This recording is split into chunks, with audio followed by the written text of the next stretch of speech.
Dios les bendiga, soy el pastor Gilberto Gutiérrez de la Iglesia Bautista Oreb de la Ciudad de México. Me da mucho gusto saludarlos en este martes 17 de mayo 2022. Estamos en el devocional número 17 de la serie ¿Cómo se llama Dios?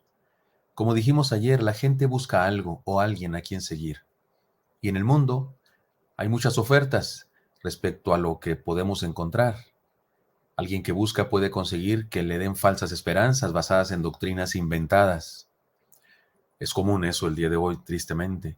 O se puede conseguir una filosofía permisiva, hedonista y egocéntrica para eliminar del vocabulario la palabra pecado y calmar la conciencia.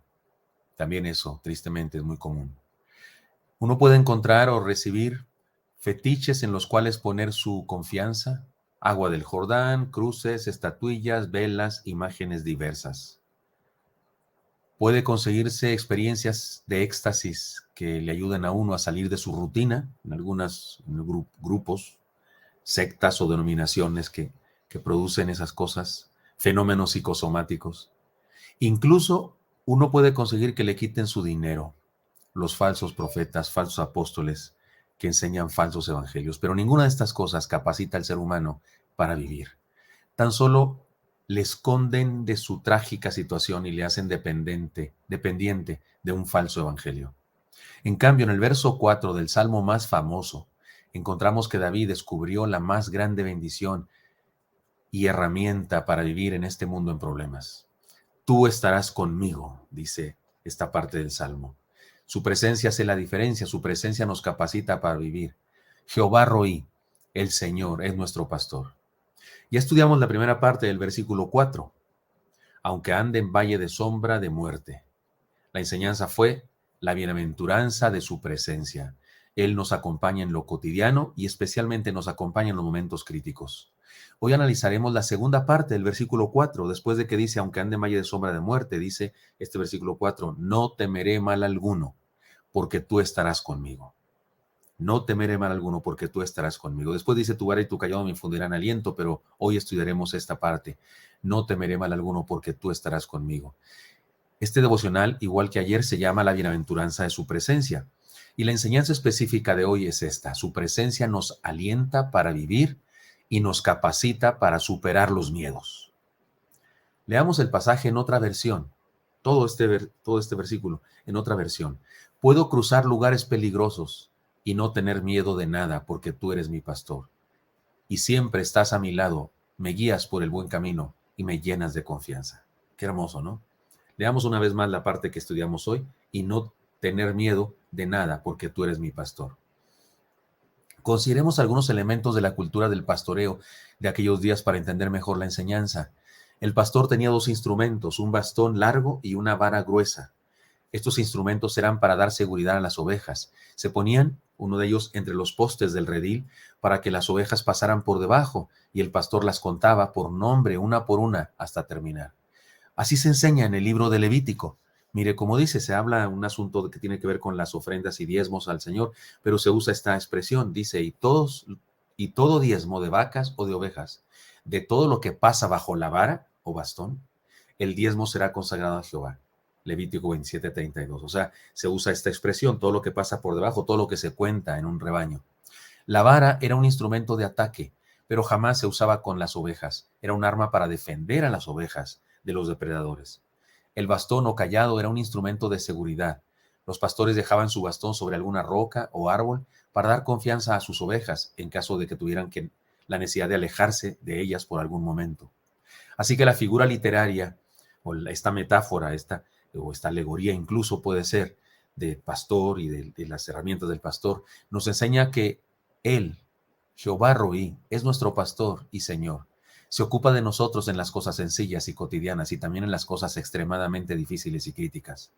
Su presencia nos alienta y nos capacita para superar los miedos. No temeré mal alguno, porque tú estarás conmigo, dice. ¿A qué le tememos, hermano? ¿Cuáles son nuestros temores? Posiblemente los suyos son muy parecidos a los míos, ¿no? El miedo es una experiencia humana innegable.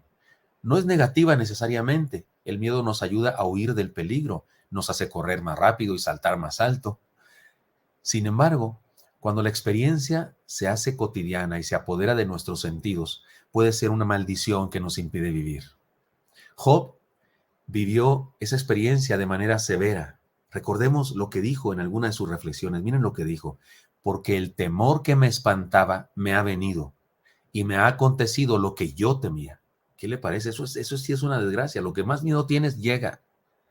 Esto está en Job 3:25. Sin embargo, de acuerdo con el Señor, en lo que nos dice en este salmo famoso, respecto a la realidad y la experiencia del temor, podemos superarla. Esto es lo maravilloso. Podemos superar el miedo.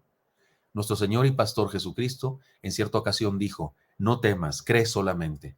Fue la palabra pastoral llena de amor y esperanza para Jairo, un principal de la sinagoga, en medio de una de los temores más terribles de un padre, la enfermedad y muerte de sus hijos. Fue al Señor para pedirle que fuera a orar por su hija. Y cuando iban caminando rumbo a la casa, llegan los mensajeros de la muerte y le dicen a Jairo, ya no molestes al maestro, tu hija ha muerto. Y es ahí donde Jesús le dice, no temas, cree solamente. Al que cree todo le es posible. Le ofreció hacer un trueque.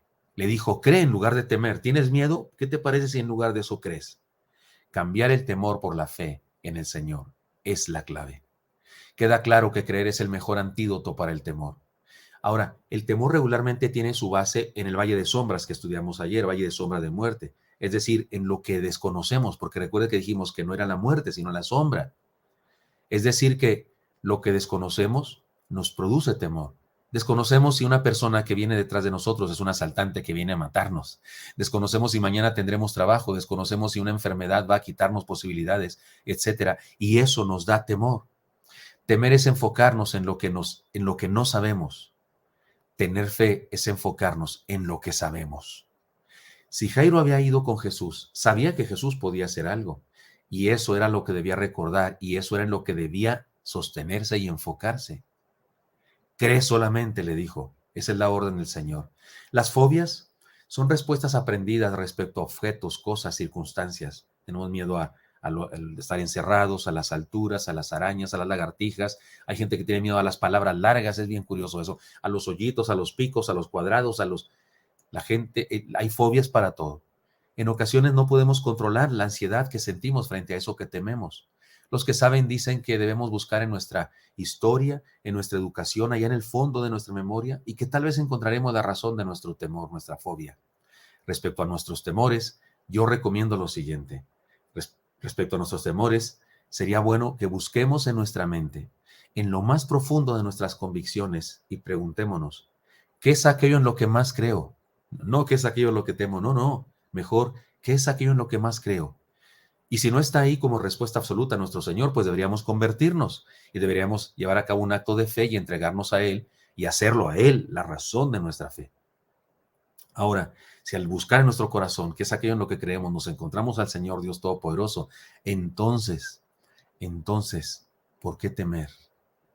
En medio del temor, ejercitemos nuestra fe, creamos en que Él es nuestro pastor. Si algo tiene de bueno el que tengamos miedo, es que podemos superarlo cuando encontramos como nuestro objeto de la fe al Señor Dios Todopoderoso, a Jehová Roí, nuestro pastor. Ya hemos dicho muchas veces que esta es la orden que nuestro pastor Jesús más repitió, según el registro de los 4 evangelios. No fue lo que más repitió, ama a tu prójimo, ni fue lo que más repitió, no peques. Lo que más repitió fue, no temáis. El día de hoy se comentan tantos sucesos desagradables. Es tan difícil encontrar buenas noticias en la televisión, es tan fácil encontrar cosas por las cuales preocuparnos que se hace difícil hasta dormir. Podemos llorar deprimiéndonos por la crisis, podemos sucumbir ante las presiones y el estrés, podemos padecer el pecado y en vez de vivir, sufrir la vida. Pero esta no es la única opción.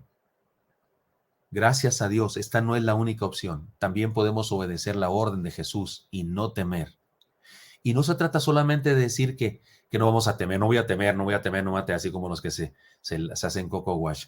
No se trata solo de decir que no vamos a temer en este momento. Se trata de vivir la realidad de que nuestro pastor es real, está vivo y nos acompaña en lo cotidiano y en las crisis.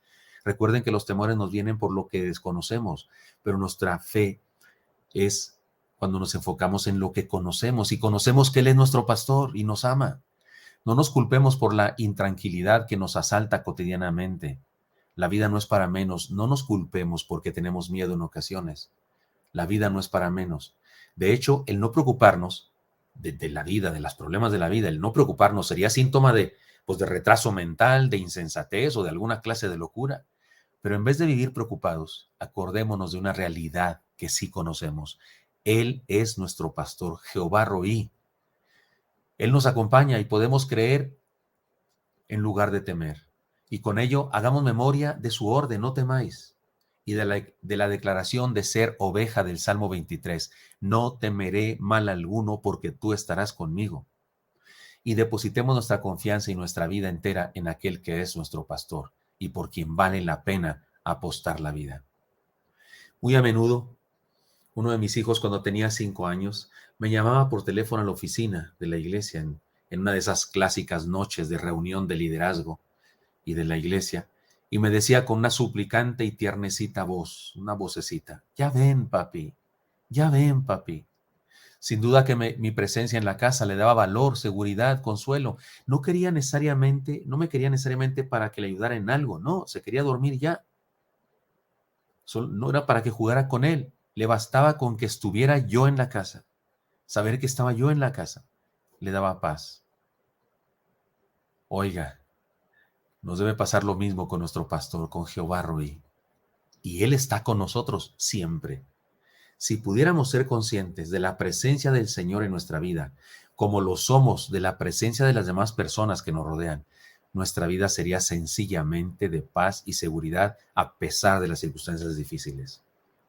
No perdamos de vista esta palabra, esta segunda idea del Salmo 23, versículo 4. No temeré mal alguno porque tú estarás conmigo. Si tememos, somos gente normal. Pero si lo superamos confiando en que Él está con nosotros, entonces somos hijos de Él. Entonces somos ovejas de su prado. Seámoslo. Dejemos que su presencia nos aliente y capacite para superar nuestros temores. ¿Quién es Dios para ti, hermano? ¿Y quién eres tú para Dios? Señor Santo, pongo a mis hermanos y mis hermanas en tus manos y te pido que nos bendigas a todos. Y aquellos que me escuchan por primera vez, aquellos que se conectan a este devocional por primera vez porque alguien se los mandó, te pido, Dios, que sanes su corazón, bendiga su vida y que nos ayude, Señor, a seguir adelante a pesar de las circunstancias difíciles que vivimos en este mundo. Pongo en tus manos a mis hermanos en Cristo Jesús. Amén. Espero que esto sea útil para usted y me encantaría encontrarle el día de mañana. Hasta pronto.